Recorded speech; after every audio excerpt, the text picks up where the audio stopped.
एक बार की बात है, गौतम बुद्ध अपने शिष्यों को जिंदगी से जुड़ी अच्छी बुरी चीज़ों का ज्ञान दे रहे थे। सभी शिष्य उनकी बातों को बहुत ध्यान से सुन रहे थे। उन सभी में एक शिष्य ऐसा था जिसे प्रश्न पूछने की बहुत आदत थी।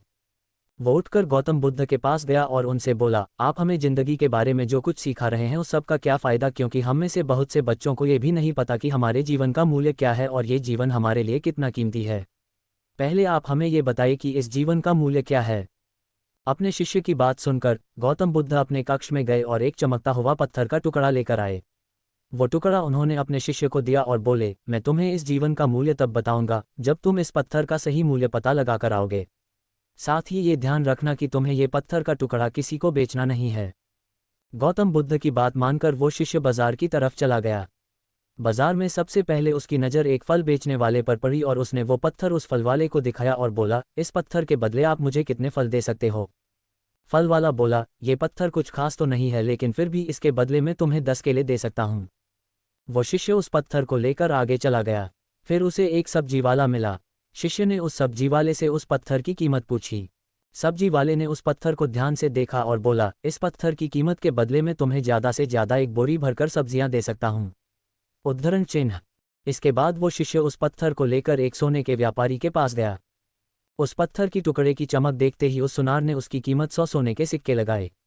शिष्य ने वो टुकड़ा बेचने से मना किया तो वो सुनार उसके बदले 200 सोने के सिक्के देने को भी राजी हो गया। लेकिन शिष्य ने वो पत्थर नहीं बेचा। इसके बाद वो शिष्य एक हीरों के व्यापारी के पास गया और उनके सामने उसने वो पत्थर के टुकड़े को रख दिया। उस पत्थर को देखते ही हीरों के व्यापारी ने एक साफ कपड़ा बिछाया, उस पत्थर को उसके ऊपर रखा, फिर उसकी परिक्रमा की और हाथ जोड़कर उस पत्थर को कपड़े में लपेटते हुए वो बोला, तुम जिसे मामूली पत्थर समझकर उसकी कीमत पूछ रहे हो, असल में ये एक बेशकीमती रूबी है। ऐसा रूबी हर किसी को नहीं मिलता। मैं अगर अपना सब कुछ बेच भी दूं तो भी इसकी कीमत नहीं चुका सकता। उस व्यापारी की बातें सुनकर वो शिष्य हैरान हो गया। वो दौड़ा दौड़ा सीधा बुद्ध के पास आया और उन्हें उसने जो कुछ भी बाजार में हुआ वो सब बताया। उसकी अचरज भरी बातें सुनकर गौतम बुद्ध बोले, तुम्हारे सवाल का जवाब इस रूबी की कीमत में ही छिपा है। हमारा जीवन भी एक रूबी है, रूबी की तरह ये भी बेशकीमती है, लेकिन हम इस बात को हमेशा नज़रअंदाज करते हैं और अपने जीवन का मूल्य नहीं समझते। हम दूसरों को देखकर और उनके जैसा जीवन जीने की कोशिश में अपने जीवन की कीमत को कम कर देते हैं।